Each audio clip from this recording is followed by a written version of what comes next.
How America became the world's superpower. During the 19th and early 20th centuries, the major European colonial powers were competing to colonize the world's continents. The greatest of these powers was Britain, known as the empire on which the sun never sets, along with France, Imperial Germany, and the Russian Empire.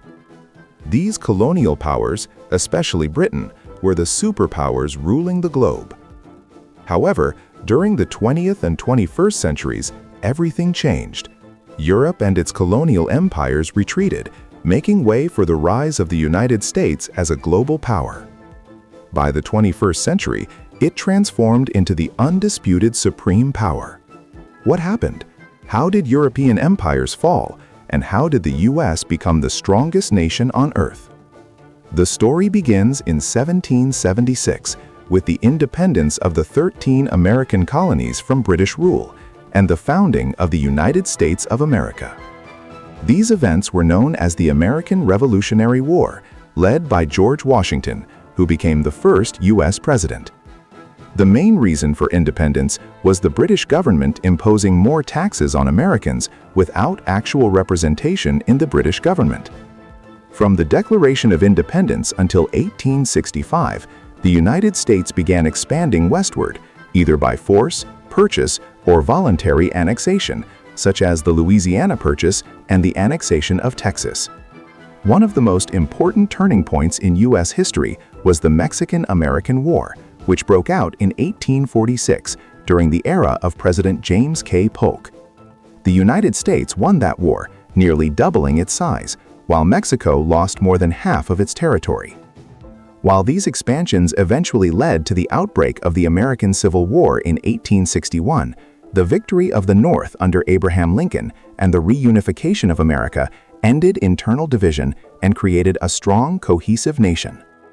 The second pivotal point in the rise of the United States was the Industrial Revolution.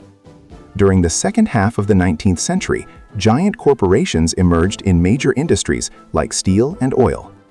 Thanks to the vast resources within U.S. lands and the wave of European migrations, which provided a massive workforce, scientific expertise, and capital, a huge industrial boom occurred.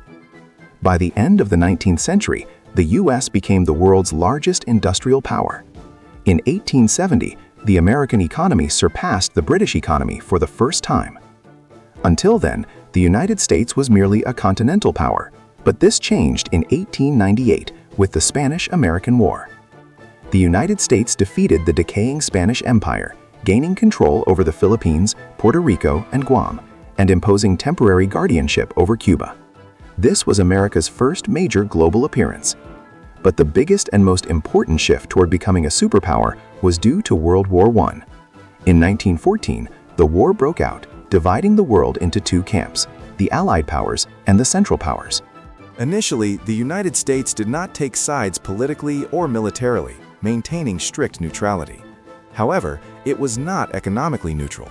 It supported the Allies with weapons, equipment, food, and medicine. As the conflict intensified, European economies collapsed.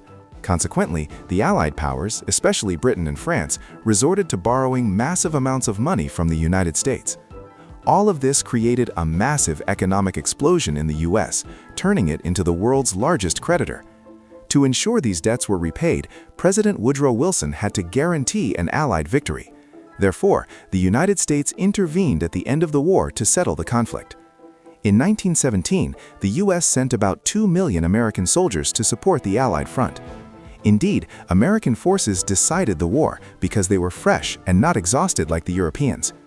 Ultimately, the United States emerged from World War I as an economically thriving superpower with no destruction or bombing of its cities, becoming the new global financial center instead of Britain. In 1939, World War II broke out. The United States repeated its previous strategy, remaining neutral at first while supporting the Allies, then entering the war with its army toward the end.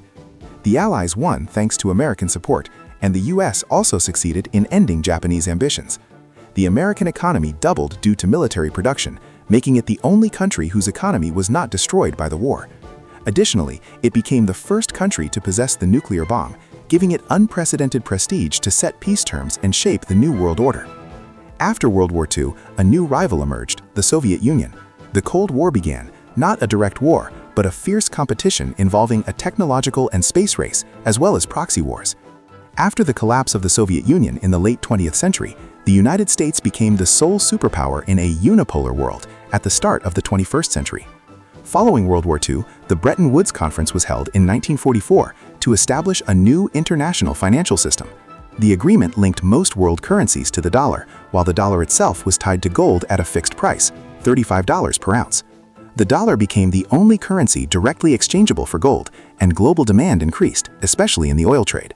In 1971, President Nixon announced a historic decision known as the Nixon Shock, permanently ending the dollar's convertibility to gold. The system collapsed, but the dollar transformed into a currency backed by the strength of the U.S. economy. The world continued using the dollar due to the dominance of American companies and oil pricing, remaining the world's most important currency to this day.